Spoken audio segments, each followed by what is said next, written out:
This political holy with human blood has to end. I repeat, this political holy with human blood has to end. To begin with, let me make my position very clear. I am here visiting the various places of occurrence of violence, not as part of any fault-finding mission, but for a fact-finding mission.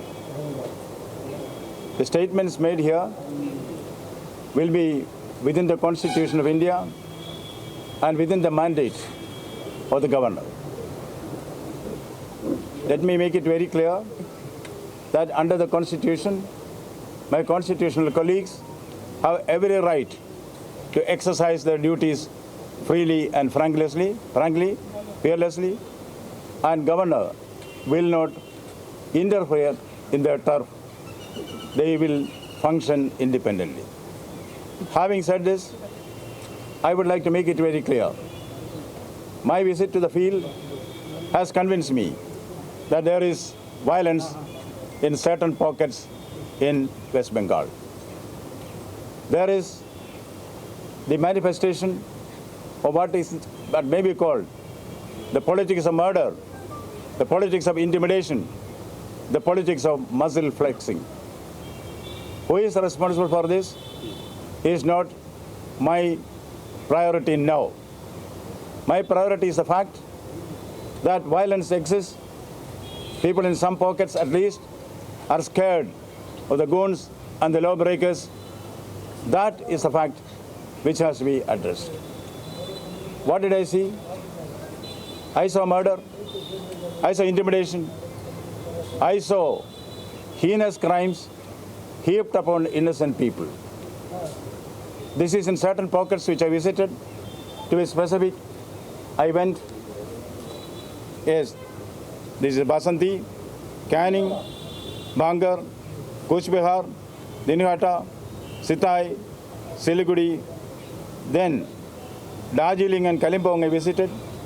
In Kalimpong, there is a place which once was notorious for violence. Now for the last so many years, violence has been curbed there. I wanted to study that model, how that could be brought about.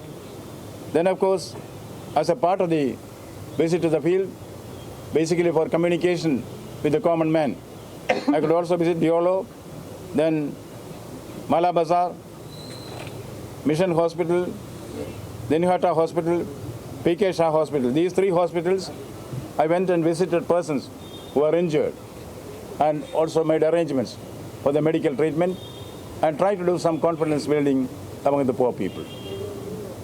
I have made my own assessment of the situation. Sir, I have arrived at my own inferences. I also have my suggestions on how to stem this tide of violence. You know, the fire has been set. We should see that the fire does not escalate. The fire does not spread.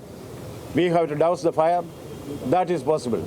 The fire of violence, how is it possible? It is possible in many ways. First, there is a Constitution of India which envisages free and fair elections. Implement the Constitution in letter and spirit. Number two, which is very important, the High Court of Calcutta has given an order in no unequivocal terms what are the specific test steps that are to be taken to ensure there is free and fair election, and more important, to make people fearless and uphold the dignity of the citizens. Implement the High Court order in letter and spirit. Here is where I have to be cautious. The State Election Commission is responsible for holding the election in a free and fair manner. I have no reason to distrust the State Election Commission.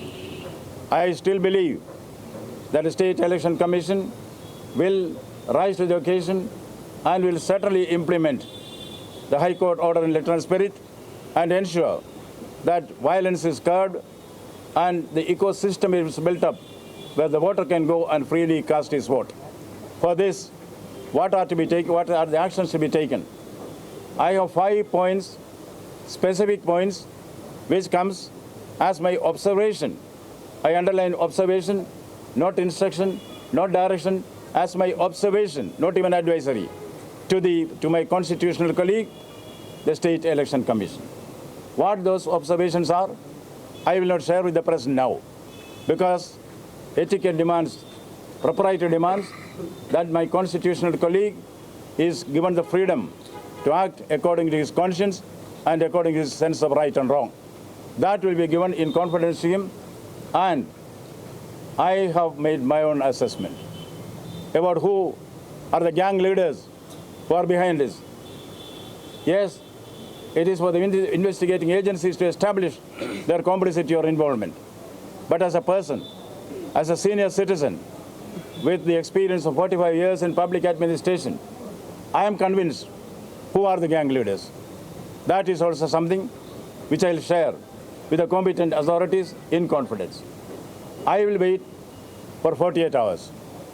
This is an ultimatum. We know election is a time-bound affair. You know the date of election has already been announced. That is why 48 hours I will wait to see what action the competent authorities are taking within the Constitution, within the mandate of the High Court judgment in 48 hours. Based on the quality of the decision making, I will give my report card to my masters, that is the people of Bengal. I have a commitment to them. This commitment stems from the Constitution. It is under the Constitution that the governor has been appointed. Who framed the Constitution? The Constitution was framed by we, the people of India, who gave this to ourselves. And number two, the oath which I took while I assumed office as the governor of the beautiful state of West Bengal. First part is that I will defend the Constitution of India. Second part, I will work for the well-being of the citizens of Bengal. বাংলার আওয়াজ, বাঙালির আবেগ, জি 24 ঘন্টা।